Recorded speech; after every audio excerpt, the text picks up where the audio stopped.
Hello everybody, I hope you are all doing great. Insignificant, like all the profession, like the other professions, such whether psychologists, whether doctors, I don't know, musician, any kind of profession. As teachers, we have responsibilities. We have enormous responsibilities that define us as as a teacher. As a teacher, in the object what? In order to provide a better learning experience to our learners, of course. So, one of those responsibilities is providing feedback, whether in language learning use or in a production while students produce the language, produce the lesson or the task, target, etc. Here, where we should provide feedbacks. Furthermore, also feedback can be offered in the post stage, post reading, writing, listening, or speaking. Despite what I have said about feedback, providing feedback directly without sequential order or planning to provide your feedback and how you are going to provide it, and which feedback should be relevant to your student and when, etc. You have to consider different stages before you provide your feedback. Feedback, to acknowledge you, has nothing to do with a criticism that provide inconvenient, how we can say it, inconvenient knowledge or inconvenient correctness. So this is why we encourage feedback, because the aim is to improve our learners' capabilities and to make them correct, overcome, and also to connect. To skip or to make a bridge between the gap knowledge and the learning outcomes. So we must connect with the task or the learning outcomes and the desirable goal after the end of the lesson, at the end of the lesson. The stages that I'm referring to are divided into two parts. We need to provide feedback during accuracy work and feedback during fluency work, which is I'm about to dictate it to you and write them, each one of them apart, and give you the specific definition of each element. Let us get started. So we start with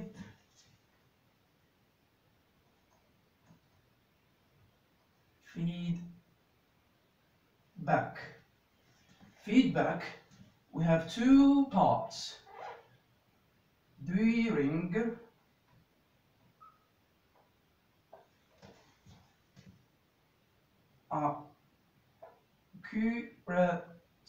accuracy work,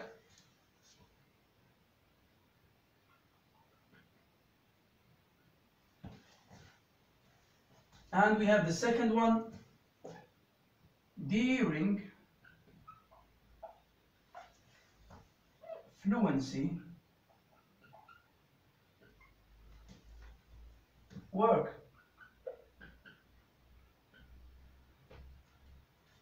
Right. These are the two stages that we need to focus on. Each one of them contains different elements. So let me explain to you each one of them. One, we start with the during accuracy work. So let's say accuracy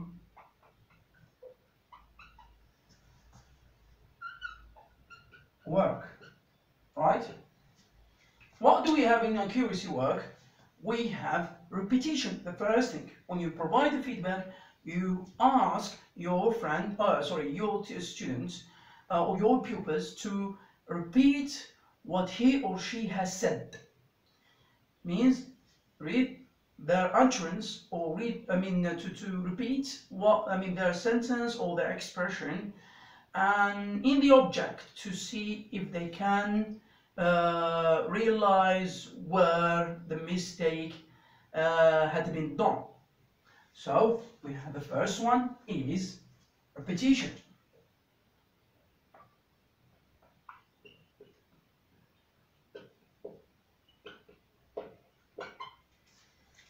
This is about accuracy work, repetition, to repeat what the student has said, to let them recognize where the problem or where the mistake had been done.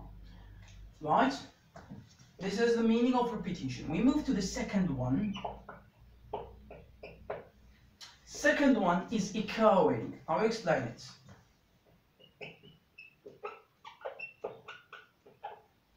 What do we mean by echoing? Echoing means you are the one who will repeat the learner's mistake. If the first one, I said you need to follow elements. You need to follow stages before you provide feedback. If this one does not work and students cannot recognize their mistakes, so here you should move to the next one, echoing.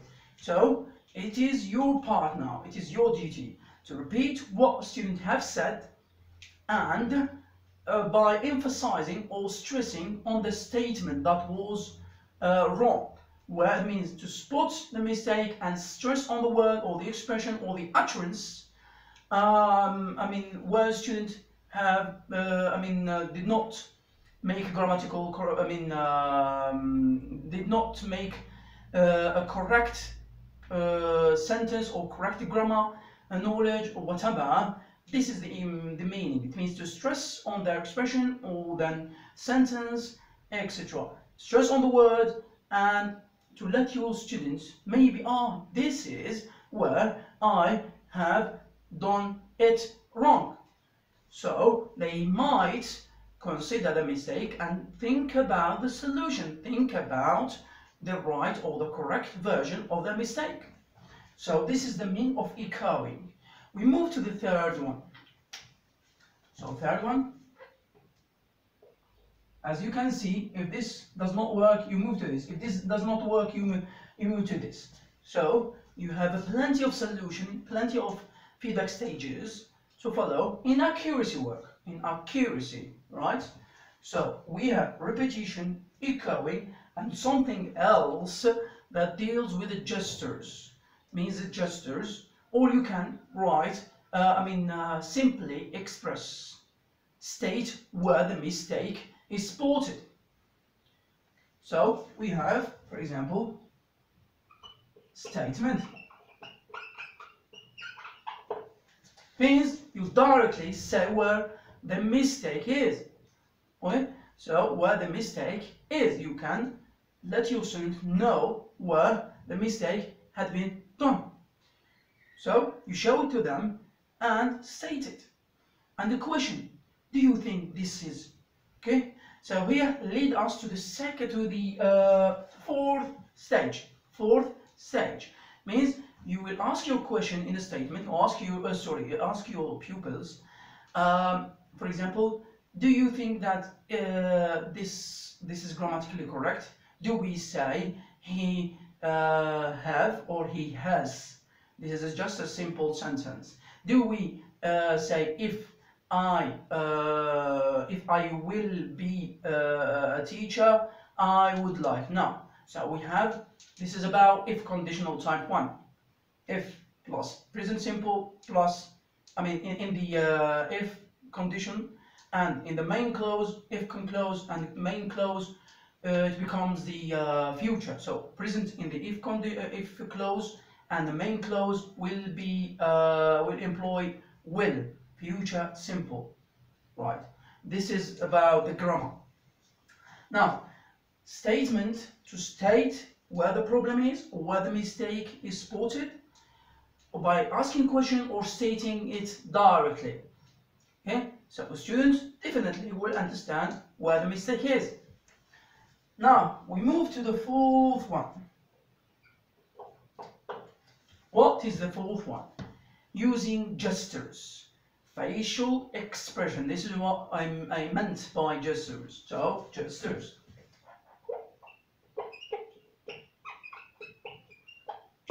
Right. Gestures means you say the word, say the sentence, and you change your face. I mean, you do expressions. For example, how we can say it? He used to. Do you say? When was your last time you ate or you eat? Okay, you eat at dinner. So here the learners will understand that employing the past simple in a general question is not correct. Means I did not say last time or last year. So there is no specific time. There is no past time. This is about the grammatical mistakes, the tense. So here we understand. The past simple should not be used in this sentence. When was your last time you eat bread or you eat your lunch? We cannot say ate. Alright? In the past simple. This is one of the examples. Or you can say, do we say he like or likes? Do we say he like couscous? He likes something else? He like to travel? Or he likes? So okay. Do you understand? He likes. He likes refers to he, the third personal pronoun. This is another example. So just as you are using your facial expression to indicate where the problem is, right? Now we move to the fifth one. Fifth one deals with the reformulation, right? Reformulating, it means if the learners did a mistake, you need to reformulate correct at the same time, and they will repeat, they will continue. For example, if I studied harder, I would, they might say would have been. But according to the grammar, the past simple, in the if conditional, what follows in the main clause should be would plus infinitive, would have, would be, etc. So if they make mistake, you would reformulate it. Okay, reformulate it. If I studied harder, or you can say, for example, I would be studying at the university if. So here they will continue. You are reformulating the sentence and letting your student to complete. So you correct at the same time and complete or reformulate the sentence by correcting it and let your learners complete the whole sentence. This is the meaning of reformulating. So fifth.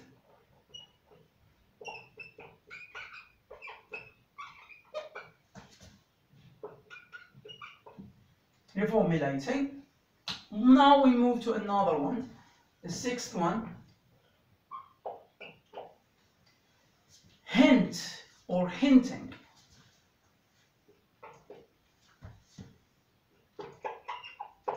Right. Hint means to say directly where the mistakes had been spotted. For example, if learners make a mistake on a verb, you will say verb. Or in the tense, you say tense. Tense. If the sentence should be in the past simple, they will say tense. So they will correct themselves and okay, I said it in the present simple. I'm supposed to say it in the past simple, right? In a verb, for example, in a regular or irregular verbs. The regular verbs, if they change it to irregular verbs without any meaningful connection, you will say the regular verbs, the verbs. Right? Regular verbs.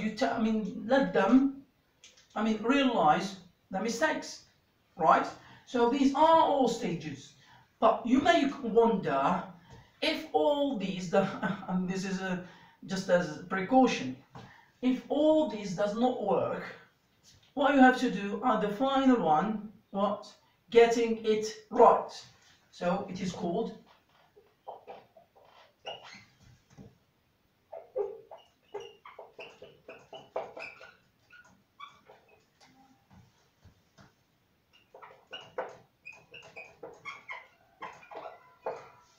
here simply you provide the correct version of the sentence by giving them the examples, and at the same time you emphasize or you provide an explanation about the rule, why you use this and why you use this, why you said as and why you say is.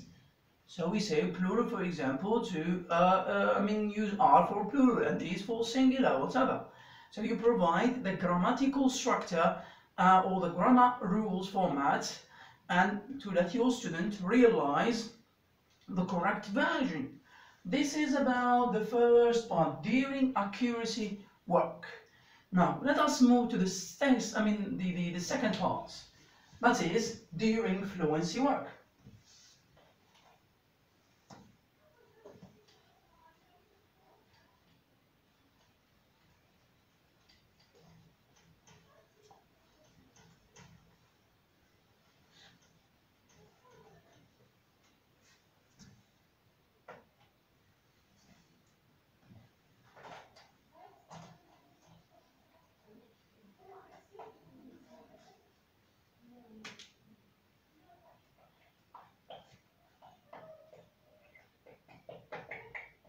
During fluency work.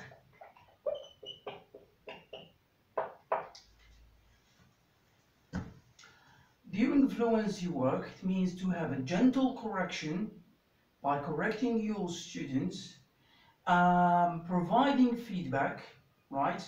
Monitor from a distance. So we have a gentle correction.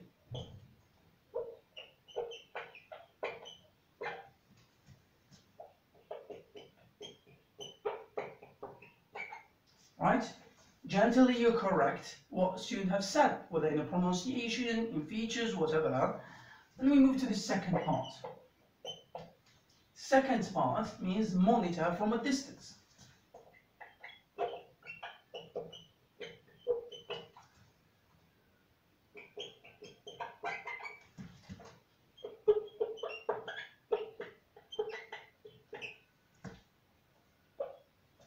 What do you mean here in monitor from a distance? It means to provide the knowledge, let your student engage. At the same time, you are going to record the feedback, record their mistakes. Means monitor from a distance, sit aside, let without any interference, means teacher with less interference and more learners engagement. More learners engagement. What I'm supposed to explain here is that the target of this part is to record what students have done, to record their mistakes in the object, to present those mistakes on the whiteboard, to write them on the whiteboard. And that leads us to the third or the final stage. It goes after